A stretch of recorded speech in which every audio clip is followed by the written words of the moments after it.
In part 3, we will explore 3 additional ways of thinking about leadership: the behavioral approach, the skills approach, and the power approach. When the trait theories failed to identify a list of traits for great leadership, researchers began to wonder how a leader's actions impact their success and effectiveness. As a result, several new approaches developed, the behavioral approaches. As you might expect, these theories are all about a leader's behaviors, what they do and what they say. Many of these approaches divide a leader's behaviors into 2 different categories. Task behaviors are those that organize and define the role, that clarify expectations, and that evaluate performance. Behaviors related to getting the job done. Relationship behaviors, on the other hand, are those that support people, that attempt to build professional relationships based on mutual trust, respect, and good rapport. These approaches then try to determine which behaviors are most effective and which behaviors are most effective in which situations. The trait approaches appeared as early as the 1800s. In the early 1900s, the behavioral approaches began to emerge. In the 1940s, researchers at The Ohio State University and researchers at the University of Michigan simultaneously but independently identified 2 broad categories of behaviors: task and relationship behaviors. These 2 groups of researchers had different names for the same 2 concepts. They did not know that the other group was studying the same research question. Initiating structure and task-oriented behaviors both correlate with performance. Consideration and relations-oriented behaviors both correlate with followers' well-being. Related to the behavioral approaches are the skills approaches. These theories went a step further and tried to identify the very specific skills that people would need in order to exhibit certain behaviors. Think problem-solving skills, conflict resolution skills, change management skills. Some experts argue that leadership involves more than just task and relationship behaviors. Katz' 3 skills approach introduced a 3rd category of behaviors or skills that we might want to consider: conceptual skills. These include knowledge about abstract concepts and ideas, and the ability to work with these abstract concepts. Imagine a new CEO wants to transform a failing business into a profitable one. This person will need to create a vision that illustrates the future of the company and a strategic plan that identifies the road to success.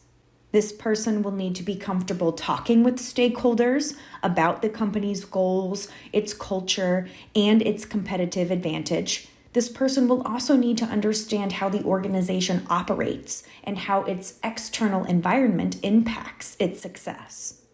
In Katz's model, human skills correlate with relationship-oriented behaviors, and technical skills correlate with task-oriented behaviors. Human skills are required to work effectively with other people, and technical skills are required to do the job. According to this model, the importance of each of these 3 skills depends on the leader's place in the organizational hierarchy. Lower-level managers use different skills than upper-level managers, according to this model. Lower-level managers rely less on conceptual skills than top managers because they don't deal with the big picture in the same way that top-level managers do. As people move up the hierarchy, they rely less on their technical skills because they become farther away from, they work less with lower level employees who actually do the job, because their responsibility is bringing the big picture to life.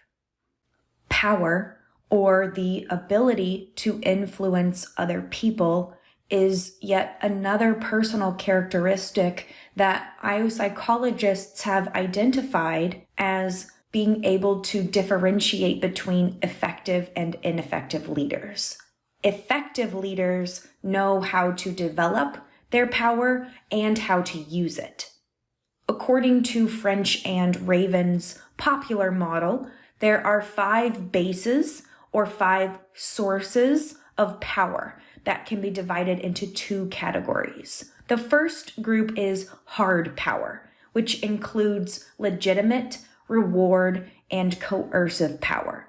These types are dependent on the person's job.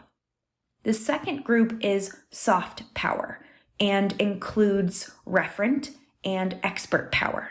These types can be gained through effort and are within the individual's control. Legitimate power is the ability to influence other people through the formal job description. This is what we call authority. Your boss, your professors have legitimate power in their relationship with you. One strategy for developing legitimate power is to volunteer to take on leadership roles that other people don't want, or volunteer to participate in special projects where you might emerge as the leader. Reward power is the ability to influence others by giving them rewards in exchange for their effort. Even if our job doesn't give us the authority to give people raises or bonuses, we can still use rewards to make people feel good at work. Words of encouragement and appreciation don't cost a penny, and they go a long way in creating a more positive work environment for everyone. Coercive power is the ability to influence others through punishment as a response to unmet expectations. Coercive power can be something serious, like a demotion, or a corrective behavior, like having a conversation with someone about what they're doing wrong. Either way, the notion that we can receive negative consequences for our behavior is often enough to keep us in line. In other words, people can have coercive power without actually having to use it. Referent power is the ability to influence others because they respect and admire you, and because they have a positive working relationship with you. Managers who have referent power are respected, trusted, and likable. You can develop this type of power by expanding your social network and establishing genuine relationships with people inside and outside your organization. Expert power is the ability to influence others because you possess some special knowledge or skill. For instance, you may be the only person who knows how to build a website. In this way, you become an asset to the company because you are the only person who knows how to do something valuable. Every single one of us has strengths, has things that we are good at. It may not be part of our job description. If we can jump in and help other people do their jobs because we know how to work a computer or a smart device or some piece of equipment, we have expert power. The 3 approaches we covered in this video are still focused on the leader. In the next part of this lecture, we will learn more about the contingency theories of leadership, which take into consideration the followers and the organization.